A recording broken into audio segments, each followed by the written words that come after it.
Jared Thompson had built his life on grit and independence. A former mechanic turned savvy entrepreneur, he poured his savings into purchasing an old industrial warehouse on the edge of town. The sprawling brick and concrete structure had once been abandoned, but through countless late nights and relentless determination, Jared transformed it into a thriving hub for his small distribution business and a creative workspace for his passion projects. Every dent in the weathered metal, every faded advertisement on the walls, and every corner of the expansive lot told a story of struggle, resilience, and the pursuit of freedom from bureaucratic control. For Jared, the warehouse was much more than a place of business. It was his sanctuary.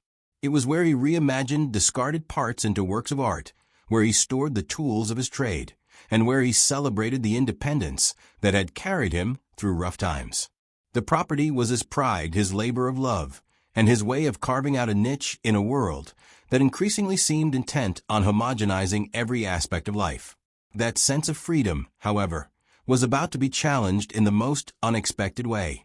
Across town, the local homeowners association, HOA, wielded its power like a sledgehammer. At its helm was Kerren, a self-appointed guardian of community, order, and uniformity. Known throughout the neighborhood for her rigid adherence to obscure rules and her penchant for micromanagement, Kerren had built a reputation as the undisputed enforcer of an aesthetic ideal that left little room for personal expression or, apparently, individual property rights. One sunny afternoon, as Jared was busy overseeing a fresh coat of paint on an aging loading dock, a sleek, black sedan pulled up along the perimeter of his property. Out stepped Kerren, impeccably dressed in a tailored blazer and sensible heels, clutching a thick envelope embossed with the HOA's official seal. Her eyes narrowed as she approached Jared with an air of entitlement that could curdle milk. "Mr. Thompson," Kerren began, her tone clipped and authoritative, "I'm here on behalf of the community to inform you that your warehouse is in violation of our designated parking regulations." Jared blinked in disbelief. "I'm sorry, parking regulations? This is my property. I never signed up for your HOA's rules." Kerren's perfectly prim expression faltered only for an instant before being replaced by an imperious glare. "It doesn't matter if you're an HOA member or not," she declared. "Our guidelines extend to the surrounding areas to maintain the overall aesthetic and order of our community. Allowing unauthorized vehicles to occupy what should be designated parking spaces disrupts that order." Jared's pulse quickened. He had spent years fighting off unwanted interference in his business. His warehouse was his domain, a space he had painstakingly restored and guarded against any form of meddling. "I run my operations independently," he replied coolly. "My property is private. I determine who parks here, and I abide by city zoning laws, not arbitrary HOA diktats." A small crowd of curious onlookers, including a few local business owners and residents who'd once admired his transformation of the old warehouse, had gathered at a discreet distance. Their eyes shifted between Kerren and Jared as the tension mounted. For Kerren, this was not merely about parking. It was about asserting control over every inch of what she considered community space. For Jared, it was a direct challenge to his hard-won independence. Kerren's voice rose imperiously. "The HOA has been granted the authority to manage public appearances and even enforce rules on properties that border our community. I suggest you review your local ordinances, Mr. Thompson, because this isn't a matter of personal preference. It's about the common good." Her words, rehearsed and hollow, were meant to intimidate, but they only ignited a spark in Jared. With measured resolve, Jared countered, "I appreciate your concern for aesthetics, but your rules don't extend to my property. I run a legitimate business here, and I have every right to decide who can or cannot park on my premises. If you have any issue with that, I suggest you take it up with the city council rather than barging onto my property." A murmur rippled through the gathering, and Kerren's eyes flashed with indignation. "This is a direct violation of community standards, and if it's not resolved immediately, further action will be taken," she stated, thrusting the envelope back into Jared's hand. "Consider this your official warning." With that, she turned and strode away, leaving behind an atmosphere thick with anticipation and outrage. As Jared watched her retreat, A mix of anger and disbelief welled up inside him. The envelope contained a laundry list of supposed infractions, none of which held any water with local regulations. It was clear that Kerren's mission was less about enforcing legitimate rules and more about wielding power over anyone who dared to stand outside the neat lines of her imagined community. Back inside his modest office, tucked away in the warehouse, Jared spread out the notice on his desk, the words unauthorized parking and community standards glaring up at him. He knew that this was only the beginning. Kerren's intrusion was not a mere misunderstanding. It was a deliberate power play aimed at forcing him to conform to a system he had no part in. And for Jared Thompson, who had built his empire on the bedrock of independence, that was simply unacceptable. Determined to protect his property and his freedom, Jared resolved to fight back. He began poring over local ordinances, zoning laws, and property rights documents. With every page he read, his conviction grew stronger. He was in the right. The warehouse, his sanctuary, was not a communal parking lot for an overreaching HOA. It was his livelihood, and he would defend it at all costs. In the fading light of day, as the hum of evening traffic mingled with the distant chatter of neighbors, Jared prepared himself for the battle ahead, a battle that would pit his determination against the entrenched power of an HOA led by a woman who believed her rules were above all. The stage was set for a confrontation that would test the limits of authority, community, and the indomitable spirit of one man fighting for his rights. The very next morning, Jared awoke to a series of startling developments that confirmed his worst fears. As he stepped out onto the warehouse's loading dock, he found his office door adorned with a fresh, official-looking notice, one that left little room for interpretation. The letter, embossed with the HOA seal and bearing Kerren's signature, outlined an extensive list of violations related to unauthorized parking and community aesthetics. The document threatened steep fines, legal action, and even hinted at involving municipal inspectors if immediate corrective action wasn't taken. Jared's eyes scanned the formal language with mounting disbelief. "This is preposterous," he muttered to himself. Although he wasn't a member of the HOA, Kerren's overreach had manifested in a tangible way, through an attempt to force him into compliance with rules that had no bearing on his privately owned warehouse. He crumpled the notice momentarily in frustration before smoothing it out and placing it on his cluttered desk alongside copies of local zoning laws and property deeds. Across town, neatly manicured lawns and perfectly aligned driveways served as the backdrop for Kerren's relentless drive to maintain a homogeneous community appearance. For her, the rules were absolute and non-negotiable. And despite the fact that Jared's property lay well outside the designated boundaries of the HOA, Kerren had taken it upon herself to extend her jurisdiction in an effort to protect the community's image. By mid-morning, as Jared busied himself with routine operations inside the warehouse, a knock on the heavy metal door startled him. Opening it, he found two uniformed individuals who introduced themselves as compliance inspectors sent by the HOA. Their demeanor was stiff and procedural, and they carried clipboards loaded with forms and checklists. "Good morning, Mr. Thompson," one of the inspectors said in a rehearsed tone. "We're here to conduct an inspection of your property for any deviations from the community's approved standards. Please accompany us." Jared's initial surprise quickly gave way to a cool, measured response.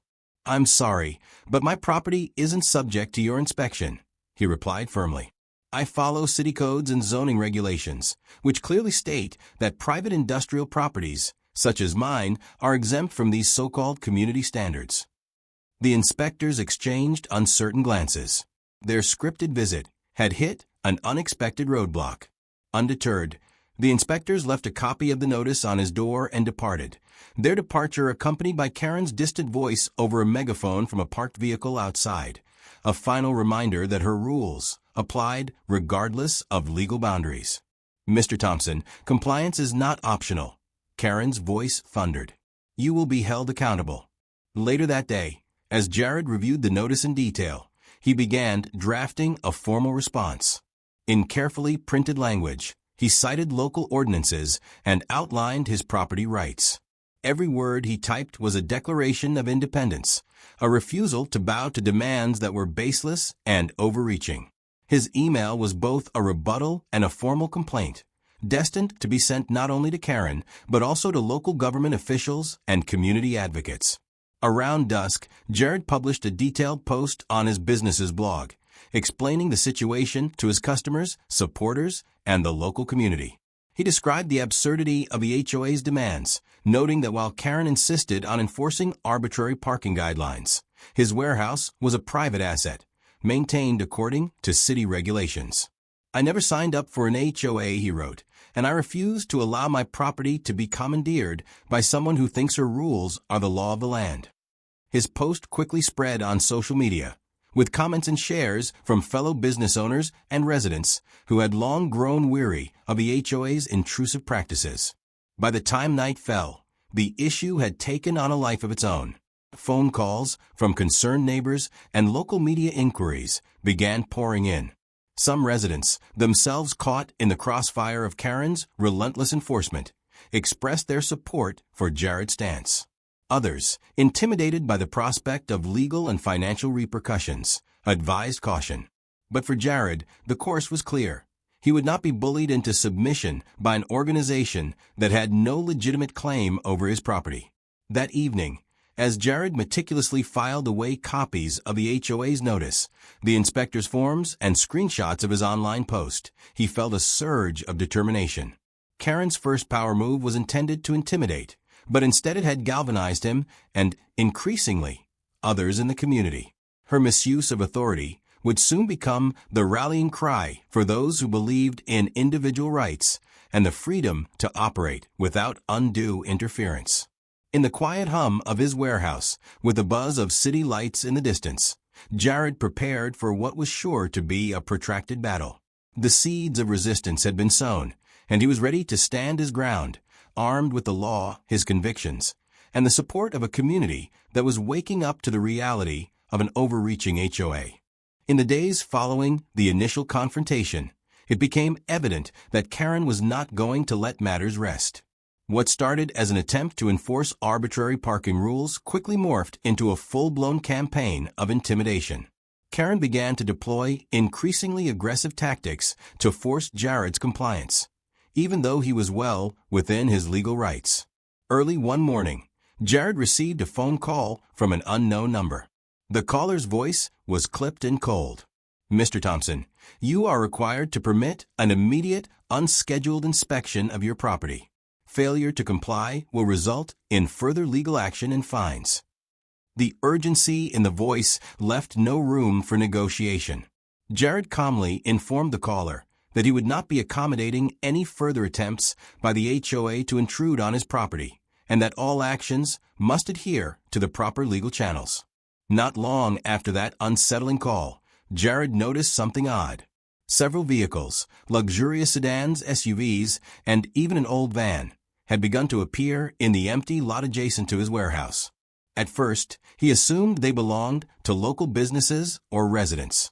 But as the days wore on, it became apparent that these vehicles were being left there by members of the HOA community. Somehow, Kerren had arranged for her members to use his property as a makeshift parking lot for their cars. The sight of these unauthorized vehicles parked on his lot was infuriating. Not only was it an infringement on his property rights, but it was also a blatant disregard for his explicit instructions that no parking be allowed without his consent. Determined to get to the bottom of this audacious overstep, Jared began a covert investigation. He installed discreet cameras around the perimeter of his property, capturing every moment that HOA members parked, loitered, and even exchanged pleasantries as if the warehouse were a community parking space. In between rounds of reviewing footage and documenting the unauthorized activity, Jared visited the local planning office to obtain copies of zoning and property records. His research confirmed what he had suspected. His warehouse was never part of any HOA agreement, and Kerren had no legal basis to permit or manage parking on his land. Yet, the evidence of her unilateral decisions was mounting. Rumors began to circulate that Kerren was pocketing money from parking fees collected informally by her enforcement team, funds that were funneled into personal accounts and extravagant community events, expenses that had nothing to do with genuine neighborhood improvements. Jared's discovery that several sympathetic board members had privately expressed their discomfort with Kerren's growing autocracy only strengthened his resolve. In hushed conversations at local coffee shops and during community gatherings, a few disclosed that Kerren's decisions were increasingly arbitrary and even illegal. One board member, emboldened by Jared's calm defiance, confessed, "I've seen Kerren manipulate rules to benefit herself. It's all about power, not the community's welfare." Such testimonies, though cautious, were enough to convince Jared that the problem was systemic. Every new piece of evidence was meticulously logged. Jared compiled a dossier, complete with photographs of parked cars, timestamps from his security cameras, and copies of zoning laws that demonstrated not only the unauthorized use of his property, but also the financial impropriety at the heart of Kerren's management. He realized that if he could expose this corruption to the public, he might finally force the hand of local authorities to put an end to the HOA's tyranny. Late one evening, Jared sat in his dimly lit office, poring over his notes and videos. The flicker of the security footage revealed smiling HOA members as they strolled across his lot, completely oblivious to the fact that they were trespassing. His computer screen showed emails from Kerren's office threatening fines and legal action if the parking wasn't regularized immediately. With each new piece of evidence, Jared's determination deepened. This was no longer just a personal battle. It was a fight for the rights of every individual who had ever been bullied by an overzealous HOA. Driven by a newfound sense of purpose, Jared began reaching out to local media outlets and community leaders. He sent press releases detailing the absurdity of the situation. A private warehouse turned into an unauthorized parking lot, the arbitrary fines, and the blatant misuse of power by Kerren.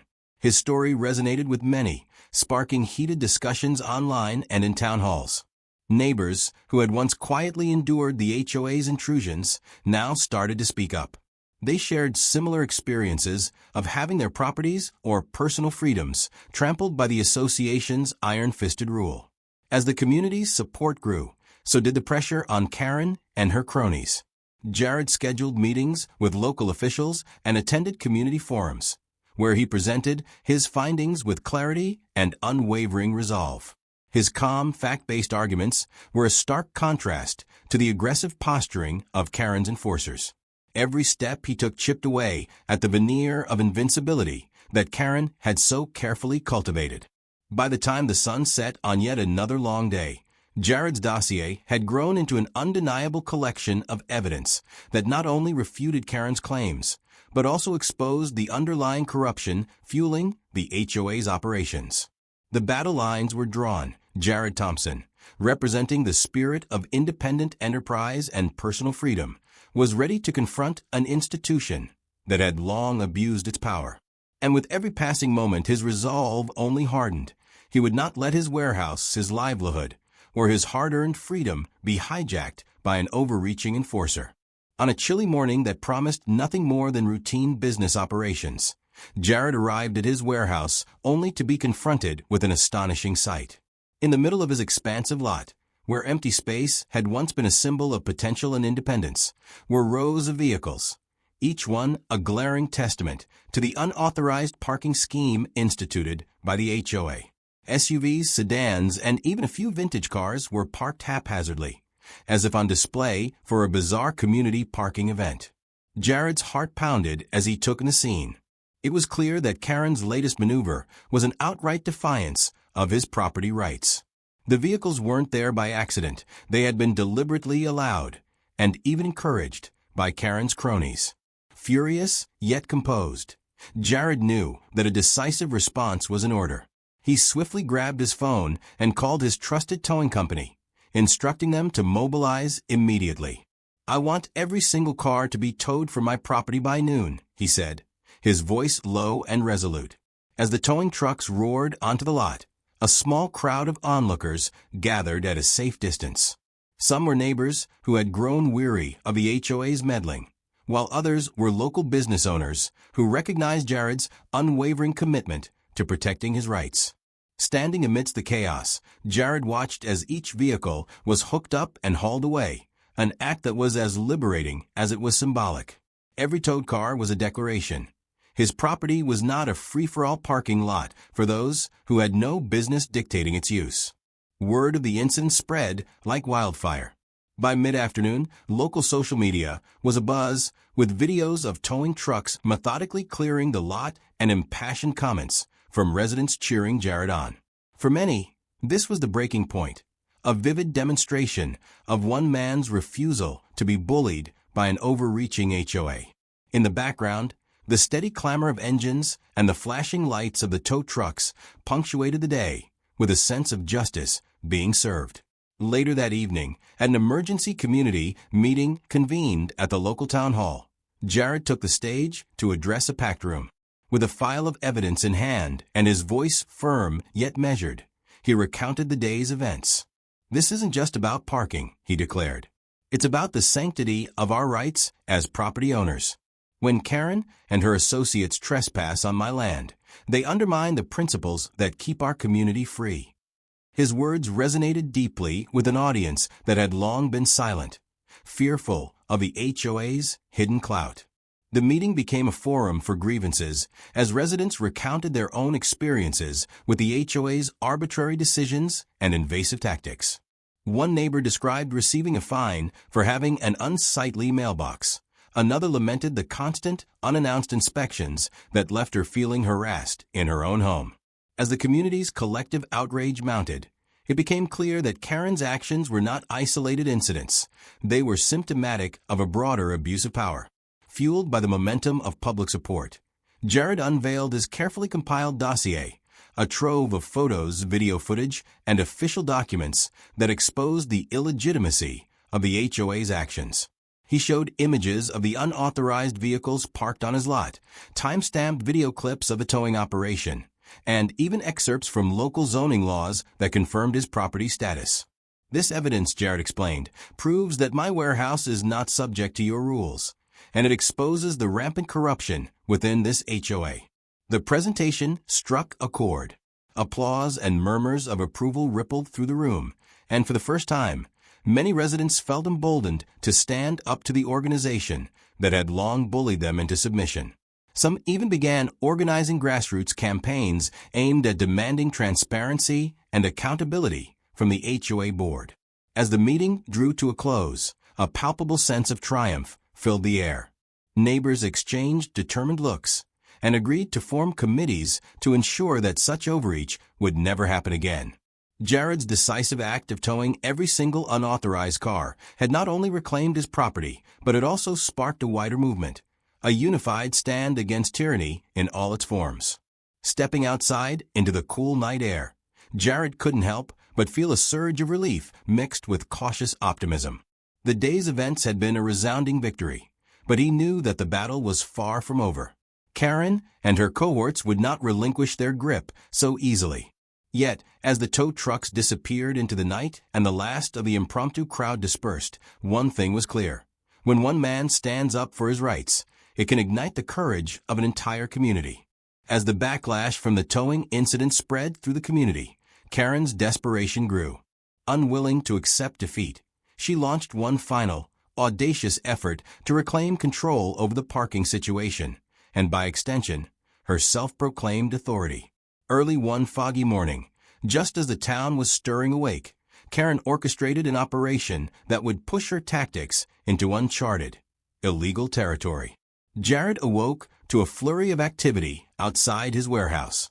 In the dim pre-dawn light, he noticed several unmarked vans parked near the entrance, and a group of individuals clad in dark clothing milling about with determined expressions. His gut told him something was terribly wrong. Before he could react, a booming voice echoed over a loudspeaker. "Attention. This is an official notice from the HOA. You are required to grant immediate access to your property for a special inspection. Failure to comply will result in arrest and further legal action." Jared's heart pounded as he peered through the rain-speckled windows. It wasn't merely a rerun of previous tactics. This was an outright attempt at intimidation by force. Summoning his courage, He stepped outside to confront the intruders. Standing at his front gate, he demanded, "What is the meaning of this? You have no legal right to be here." Before anyone could answer, Kerren herself emerged from one of the vans, her face flushed with anger and desperation. "Jared, you leave me no choice," she shouted. "This inspection is for the safety and well-being of our community. I will not allow you to block the order that has been set in motion." Her voice wavered between rage and panic as she brandished a set of forged documents that purported to grant her special powers over non-HOA properties. But Jared was ready. Hidden cameras positioned around the property had already begun recording every moment of the intrusion. As Kerren's cronies attempted to push past him and force open the gate, Jared calmly reached for his phone. "I'm not granting you access," he stated firmly. "Your documents are fraudulent, and your actions are illegal." In that instant, one of the intruders tried to physically grab him, but a neighbor, who had been alerted by the commotion, stepped in and helped him fend off the aggressor. Within minutes, the local police, having been tipped off by an anxious resident, arrived on the scene. Officers moved in swiftly, their presence immediately shifting the balance. One officer approached Kerren and her team, scrutinizing the suspicious documents and questioning their authority. "Ma'am, can you produce a warrant or any legal documentation authorizing this forced inspection?" the officer demanded. Caught off guard and visibly shaken, Kerren stammered as she fumbled with the papers. The intruders, now disorganized and unsure of their next move, began to retreat. The police quickly cordoned off the area, and one officer took a statement from Jared, who calmly explained the situation while handing over his extensive video evidence. "These are the actions of an overreaching enforcer," Jared said. "Your attempts to forcibly commandeer my property are not only illegal, they're an abuse of power." As the officers processed the scene, Kerren's desperate facade crumbled under the weight of undeniable evidence. Neighbors, many of whom had recorded the incident on their smartphones, gathered to watch as the police confiscated the forged documents and escorted the rogue security personnel away. The dramatic confrontation was broadcast live on local social media, and within hours, the video had amassed thousands of views and widespread condemnation. Later that day, during an emergency meeting of the HOA board, a meeting that had become more of a crisis session than a routine gathering, Jared's evidence was presented. The footage of Kerren's unauthorized incursion, complete with her frantic declarations and the swift intervention of the police, left the board members speechless. "This is outrageous," one board member whispered, while another solemnly remarked, "We have no choice but to take drastic action." The meeting ended with a unanimous decision. Kerren's actions had crossed every conceivable line, and her authority was now irrevocably compromised. The evidence not only vindicated Jared's long-standing opposition, but also exposed Kerren's blatant disregard for the law. As the meeting adjourned, it became clear that Kerren's final, desperate move had sealed her fate. For Jared, the day's events represented a turning point, a moment when the scales of justice finally tipped in favor of individual rights and common sense. Though his property had been invaded, his unwavering stance had resulted in Kerren's public humiliation and the unraveling of the HOA's authoritarian grip. In the immediate aftermath of Kerren's botched inspection, the community's sentiment shifted dramatically. What had begun as an isolated dispute over parking had now snowballed into a public scandal that exposed deep-seated corruption and abuse of power within the HOA.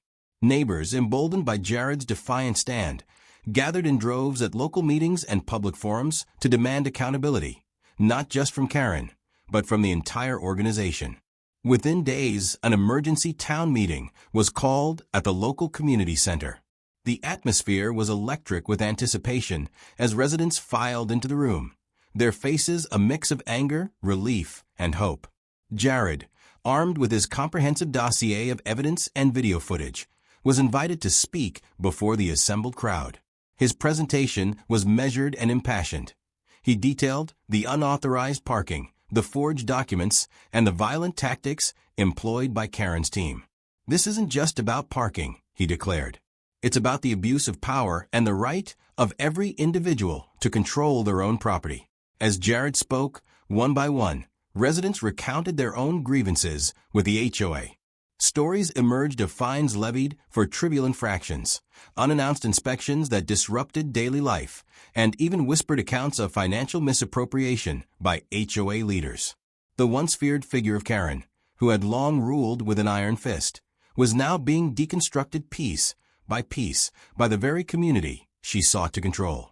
Amid the clamor for justice, several board members, previously silent or complicit, stepped forward to denounce Kerren's actions.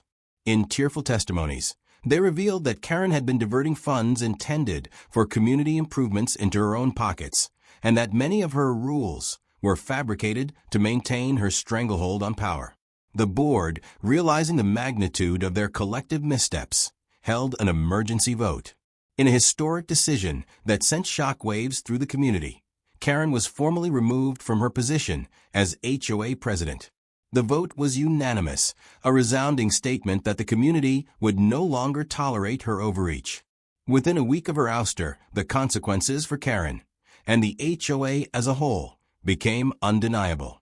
Local authorities launched an investigation into the HOA's practices, scrutinizing everything from parking permits to financial records. The media, now fully invested in the unfolding drama, ran headlines detailing the corruption and mismanagement that had plagued the organization for years. As more evidence came to light, several board members resigned or were dismissed, and the HOA's reputation was left in tatters. Jared watched these events unfold with a bittersweet sense of victory. The battle had been long and arduous, but the collective action of a community determined to reclaim its rights had prevailed. His warehouse, once the battleground for an unjust parking scheme, had become a symbol of resistance and independence. Neighbors who had once feared retribution now stood shoulder to shoulder with him, united in the belief that no one should ever be forced to sacrifice their freedoms for the sake of arbitrary regulations. As new reform-minded leadership was elected to oversee the HOA, plans were set in motion to redraft the organization's charter, one that would prioritize transparency, accountability, and the protection of individual property rights. The old regime, characterized by intimidation and secretive decision-making, was dismantled piece by piece. Community forums replaced closed-door meetings, and residents were given a real voice in the governance of their neighborhood. In the weeks that followed, the atmosphere in the community shifted from one of fear and subjugation to one of hope and collaboration. The once oppressive shadow of the HOA lifted, replaced by the vibrant energy of a group of people who had taken back control of their lives. For Jared, the victory was not just personal. It was a triumph for every individual who had ever been bullied by an authoritarian system. One cool evening, as Jared sat on the steps of his warehouse watching the sunset, he reflected on the journey that had brought him to this moment. The scars of the battle were still fresh, but they served as a powerful reminder of what could be achieved when people stood together against injustice. The dismantling of the HOA's old guard marked the end of an era defined by fear and oppression, and the beginning of a new chapter characterized by empowerment, fairness, and the unwavering belief that individual rights must always come first. In the weeks following Kerren's dramatic removal, the full force of legal repercussions descended upon the defunct HOA. Local authorities, spurred by the extensive evidence gathered by Jared and the outcry from the community, initiated a comprehensive investigation into the association's practices. Financial records, internal communications, and the myriad forged documents were scrutinized, revealing a disturbing pattern of corruption and abuse of power. City officials imposed hefty fines on the HOA for illegally enforcing rules on non-members and for misusing funds intended for genuine community improvements. A class action lawsuit was swiftly filed on behalf of affected property owners, with Jared's dossier serving as one of the cornerstone pieces of evidence. During tense court hearings, Jared took the stand, calmly recounting the series of events, from unauthorized parking and fraudulent inspections to Kerren's final, desperate attempt to seize control through intimidation. His testimony, bolstered by incontrovertible video footage and documented legal codes, left no doubt that the HOA had systematically overstepped its bounds. Local news outlets seized on the story, broadcasting the legal proceedings and the underlying corruption to a captivated audience. Headlines declared the downfall of an institution that had long operated in the shadows, hidden behind a facade of community improvement. As settlements were reached and punitive fines imposed, several board members faced charges ranging from fraud to embezzlement. The legal collapse of the HOA was not merely an isolated incident. It was a watershed moment for the entire community. For Jared, the legal victory was bittersweet. While it vindicated his long-standing refusal to submit to arbitrary rules, it also served as a stark reminder of the damage wrought by unchecked authority. Yet, he remained resolute. His final power move had been to expose the truth, and that truth now resonated far beyond his warehouse lot. As the legal proceedings progressed, new leadership within the reformed HOA vowed to operate with transparency and respect for individual rights. The collapse of the old guard signaled the beginning of a more accountable, community-focused organization. For the residents, it was a clear message. No one, no matter how powerful or entitled, was above the law. While the legal storm raged against the HOA, Kerren's personal life unraveled in parallel. Once the iron-fisted enforcer of community standards, she now found herself a pariah, her reputation in ruins. Local newspapers and social media erupted with damning reports about her abusive tactics and financial mismanagement. No longer could she hide behind a veneer of authority. Her actions had been laid bare for all to see. Within days of the public outcry, Kerren was forced to resign from her position as HOA president. Friends and former allies distanced themselves, leaving her isolated and vulnerable. Rumors swirled that her personal finances were in shambles. The lavish lifestyle she had boasted about now revealed to be funded by misappropriated HOA funds. Once proud accolades were replaced by scornful headlines, branding her as a cautionary tale of unchecked power. In a final twist of poetic justice, Kerren attempted to secure a position with another property management firm, one that prided itself on strict adherence to outdated rules. But when she arrived for her first day, she was met not with welcome, but with incredulous stares and hushed whispers. A colleague quipped, "I hope you like following orders, because you'll be doing it for someone else now." The remark, laced with bitter irony, was the final nail in the coffin of her once feared persona. For Jared and the community, Kerren's personal downfall was the ultimate vindication. Her hubris had led her to believe that she could impose her will on everyone, regardless of legal or moral boundaries. Instead, she was now forced to confront the reality of her failures, a reality that left her jobless, humiliated, and utterly irrelevant. Months after the tumultuous showdown, the community had settled into a newfound sense of freedom and cooperation. Jared Thompson's warehouse, once the battleground for an unjust parking scheme, had become a symbol of resilience and the triumph of individual rights over bureaucratic overreach. The scars of the conflict had faded into stories and laughter, shared at neighborhood gatherings and local cafes. On a crisp autumn evening, as the sun dipped below the horizon, Jared sat on the steps of his warehouse, enjoying a rare moment of calm.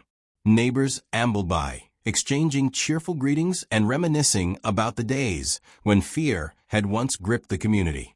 In a light-hearted twist, one longtime resident, ever the joker, approached Jared with a handmade HOA violation notice printed on brightly colored paper. With a wry grin, the resident read aloud, "Unauthorized parking of community arrogance.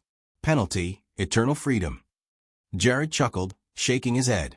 "They really tried," he murmured, echoing the rallying cry that had once ignited their rebellion. The gesture wasn't just a joke. It was a reminder that the community had reclaimed its voice and its power. In that moment, the oppressive specter of Kerren's reign had become nothing more than a footnote in the town's history. As laughter and friendly banter filled the air, the neighborhood basked in the glow of a new era, one defined by transparency, accountability, and a collective determination to safeguard individual freedoms.